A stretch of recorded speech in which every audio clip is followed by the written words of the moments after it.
Hey guys, how's it going? Just sitting here having a moment with my friend Quirrell. I've met him a lot of times through my trip to Hallownest, and he's a real friend. But he's getting to be old and frail, as he says, but I don't know. It's not really canon that this guy dies, but it's kind of implied. But enough of that. It's time to get into the video. Hollow Knight is a Metroidvania that came out back in 2017, I think, and I think it's safe to say that it has become one of my favorite games of all time, even though I've never played a Metroidvania at all, other than the old Mega Man games and Mario, if that even counts as one. It was only made by a small team of, I think, 3 people. I'm not sure. It may be less, it may be more. I have no idea. Now, this game is full of densely populated areas and lush greenery, like you can see here. This place is called the Queen's Garden, and I'm fighting a boss called the Traitor Lord. Yep, must have betrayed something. You'll find out later, but I already know. So, playing this game, I actually had a lot of fun with it. I never actually kind of got bored of it. There was just so much to do. I loved exploring through the world of Hallownest. I loved talking to all the NPCs I could find, and just overall exploring the game to its fullest potential. Now, there are over 46 bosses in Hollow Knight, including the DLC ones, which the DLC ones are free, because all Hollow Knight DLC is free. But, yeah, there's just so much to do in this game. I was never bored. Um, I never wanted to quit the game. I never wanted to stop playing. And it was a really fun time. But now that I've beaten the game 4 times over and beaten every boss, mostly I haven't beat Absolute Radiance or Nightmare King Grim. But that was what you just saw was one of my early attempts of the Traitor Lord, but I have beaten him. Now, let's get into like bosses. Bosses are in every game. You find them in any genre of game. Now, the fact is about Hollow Knight, it lets you get attached to the bosses. Like this boss, Gorb, who apparently was just some guy who thought he was super smart, but in reality wasn't really, because he had a huge brain, as you can see. So, he was called the Great Thinker, and if you dream nail him, which I'll explain a little later, his inner dialogue is just ascend, ascend, ascend. You know, a little weird, but yeah. So, these bosses actually have inner dialogue, and while they don't really speak to you directly, you can. Well, while they don't really speak to you directly that much, you can dream nail them and find some inner dialogue. Now, I'm going to talk more about bosses later, but now I want to talk about the music. The music in this game is amazing. I've got just a little minute clip, like minute 6 seconds of music that I just want you to listen to and tell me how beautiful it is. So I'm gonna stop the voiceover right now and let you guys listen to it.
Ah, beautiful, isn't it? Alright, music in this game is amazing. That was a place called the Resting Grounds, which has, again, amazing music. So if you actually do end up playing the game, just go sit there and listen for a bit. Now, back to the topic of bosses. I'd like to share with you some of my favorite boss fights, including the one you are seeing footage of right now. This one is called the Mantis. Oh, this boss fight is called the Mantis Lords. As you can see, there are 3 Mantis Lords. Now, I'm doing this on a certain mode where I can't get hit at all, otherwise I die immediately. So yeah, that's just a little difficulty, and I've done this many times. So if you think this is impressive, I haven't gotten through a bunch of other stuff, but it's fine. All right, back to the subject of bosses. Bosses make the game. This boss fight works because it's so good. That's all I gotta say. It's just super good. But a lot of boss fights in this game are super good. Like one you're about to see after this, called the Dung Defender, who has pretty much my favorite boss music of all time. I've turned that specific clip up so you can hear it to my voiceover. But like I said, there are over 46, well, there are about 46 bosses in this game. And well, I've beaten only about 39. And I've had a ton of fun just beating bosses. Now, the story is pretty simple. So in the next clip I got here, I'm gonna talk about the story. But the bosses and just overall the characters in this game, including those bosses, they're just so fun. Like this guy, Dung Defender, he was the knight of a king. Well, he was the knight of the king, and he's just overall a really funny guy. And look, for the honor of the king, you can tell he was a very loyal knight. But he's not dead actually, even though one of them is. A few of them are actually. But yeah, every character has a backstory and dialogue, and that makes this world more interactive and just so much more fun. Now in this next clip, I'm actually fighting the hardest boss in the game. Not the Hollow Knight, but you'll see what it is after I beat the Hollow Knight. But so, about the story. This game's story is pretty, well, it's pretty straightforward. You are a knight who has come from a faraway land into Hallownest. Now, you aren't really tasked with anything to do. You don't get quest steps or objectives like you do in most mainstream games now.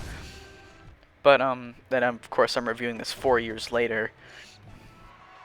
But there aren't many games like that now. But the game is all about exploring. If you just explore the world, you'll find what you have to do next and everything else, and it's just, I thought it was a super fun way to approach a Metroidvania like this. So you appear in Hallownest, and then all of a sudden you're fighting bosses, and the story goes from there. You find out that you are what's called a vessel, and that you must contain, that you were made to contain this force that's been taking over different bugs in different places called the Infection, and it has just spread to Hallownest. Now, as you get through the game and you gain abilities, the surrounding lands will become more and more infected. Like once you get an ability called Crystal Dash, pretty much the first area you'll go into, called the Forgotten Crossroads, will turn into the Infected Crossroads and have harder enemies and stuff like that. But yeah, you find out that you're a vessel built to contain the infection, like the Hollow Knight, which this game is named after. But and of course, contrary to popular belief, you are not the Hollow Knight. And that boss that you just saw me fighting a few minutes ago was the Hollow Knight. So you you go through and you find out that you have to break 3 seals. And these seals are protected by 3 dreamers: Lurien, Hera the Beast, and Monomon the Teacher. Also, I should probably mention that Lurien is called the Watcher. Just titles. But once you defeat 3 bosses that are guarding them, Monomon's boss will be Umu, which is basically a giant squid thing. Lurien's boss will be the Watcher Knights, which are 6 knights that guard her chambers, and Hera won't have a boss. She'll just have a kind of mini boss thing, but that's neither here nor there. Once you defeat the bosses and you free the dreamers, then their seals will be broken, and then you can go into a place that you'll find early game called the Temple of the Black Egg. And the Black Egg contains the Hollow Knight. Now this boss that you're actually watching me fight right now is the hardest boss in the game, and not even in her hardest form. Her hardest form comes when you do the Pantheons. The Pantheons are boss rush modes, basically, that get progressively harder and have progressively more bosses the farther you get along. Me personally, I am in Pantheon 4, which has, I think, 30 something, well, I think it only has maybe 6 or 7 bosses. But once you get to Pantheon 5, which you can only get to once you've beaten Pantheons 1 through 4, you fight all 46 bosses and their harder variants in pretty much quick succession. I haven't gone there yet, so I don't know how bad it is, but at the end you fight Absrad, as it's called in the Hollow Knight community, which stands for Absolute Radiance, which is a much, much harder version of this boss. Now, there are multiple endings to the game. One ending, you have to get this thing called the Awoken Dream Nail. Now in the story, you'll find something called the Dream Nail, and that will allow you to dream nail bosses and enemies and get their inner thoughts, see their inner thoughts basically. But you have to get a charm called Void Heart, which can only be obtained after you get a charm called the King's Soul, which has 2 parts, which you gotta do a whole kind of mini quest line to do. After getting the King's Soul charm, you go to a place called the Abyss, and then you dream nail an egg, and then boom, there you go. You got, after a little like kind of interactive cutscene thing, you get Void Heart. Now I've inserted this clip here just to give me a little bit more time to talk about what I want to talk about, but then you can get the true ending, which you fight Radiance and then destroy the infection.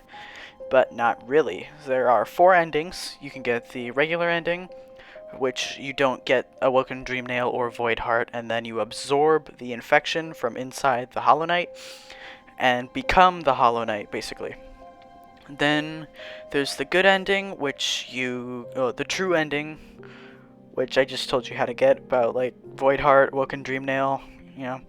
Then there's the Sealed Siblings ending, where you do the same thing that I just did, except instead of fighting Radiance or dream nailing the Hollow Knight, you keep hitting him until he kind of shoos Hornet off. And by the way, that person's name is Hornet.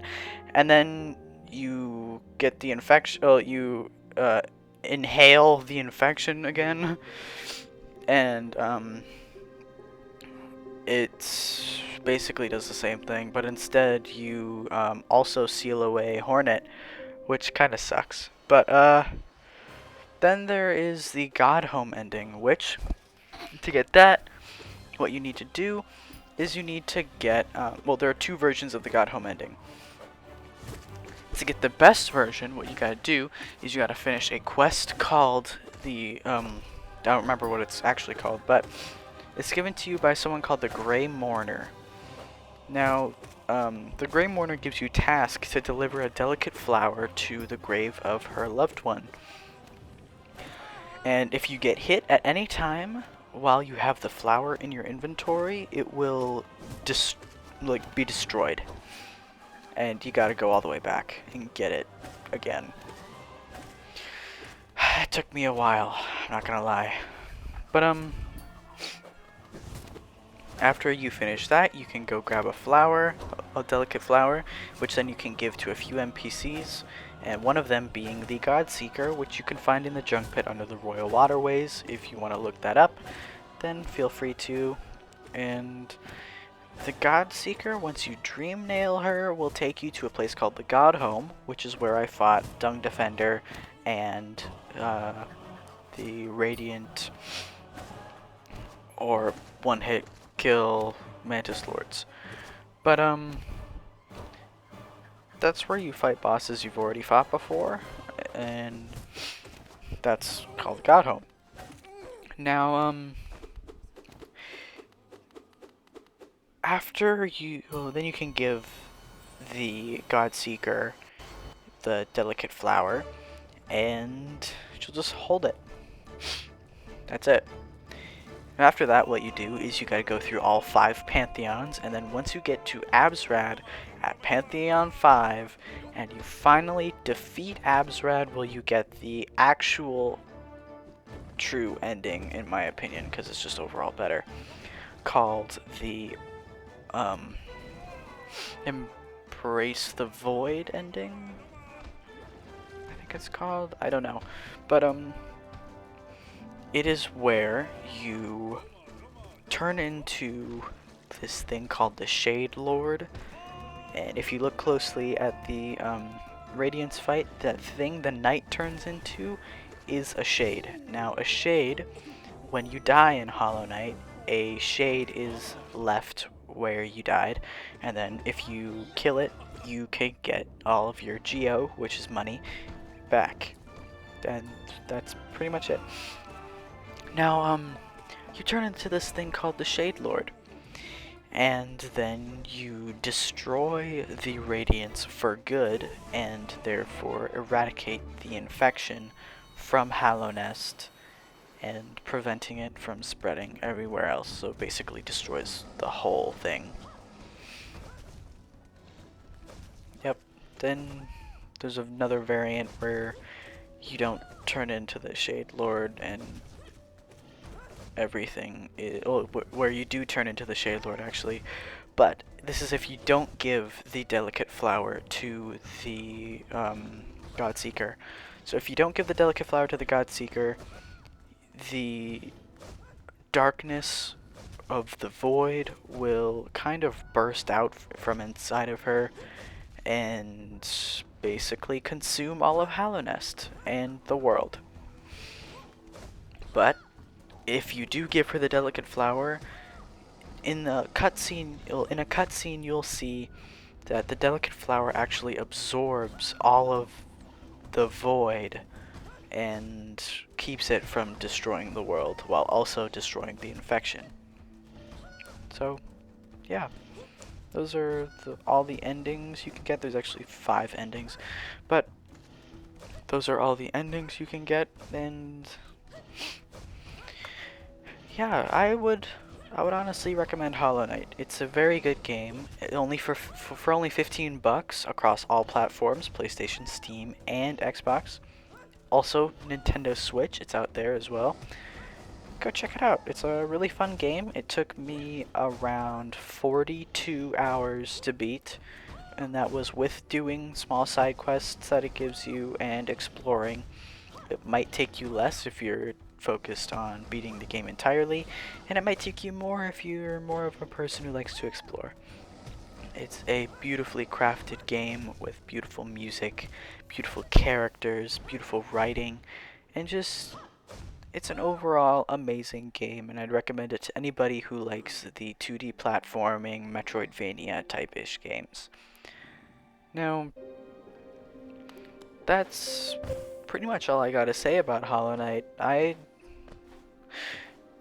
am super fond of this game, and even though I haven't really played it in a bit, except for getting the Radiant Mantis Lords and Dung Defender footage, I'm probably gonna keep it. I'm not gonna get rid of it anytime soon, because it's just that fun of a game. Now, also, once you beat the game, you'll get a Steel Soul mode unlocked where you can't die, and if you do die, that save is rendered completely useless. You can't get back into it, you can't do anything with it but delete it. It's just basically, it's you die, you know, instead of just dying and respawning. And then there's a God Seeker mode once you get after you beat Pantheon 4 that allows you to fight in all the Pantheons with all the charms, which charms give you abilities. There's one that there's one that boosts nail damage and stuff. But yeah, they don't actually give you abilities, they buff you, basically. But yeah, that's all I gotta say about Hollow Knight. I'd really recommend it to you guys, and just don't worry about anything, really. The game can get hard at some points, some bosses are really frustrating to deal with, but you'll get through it. I got through it, and you will too. I will admit I raged a bit at certain bosses like Trader Lord, because it took me many, many, many tries to beat Trader Lord, and you only saw one of my fails. But yeah, I I actually really love this game, and I'm hoping that if you decide that you want to play it, you will too. And if you do decide to play it, then comment on this video saying if you liked it or not. It might be a month later, but whatever. At least you played it. It's a must-play game, really. You know, yeah, that's all I gotta say. So, have a great day, guys. And I'll see you in the next review, which I believe will be Final Fantasy 15. Yeah, and then Doki Doki Literature Club. So, because I haven't finished Assassin's Creed Valhalla. But yeah, have a good day, guys. See you later, and hope you enjoyed the video.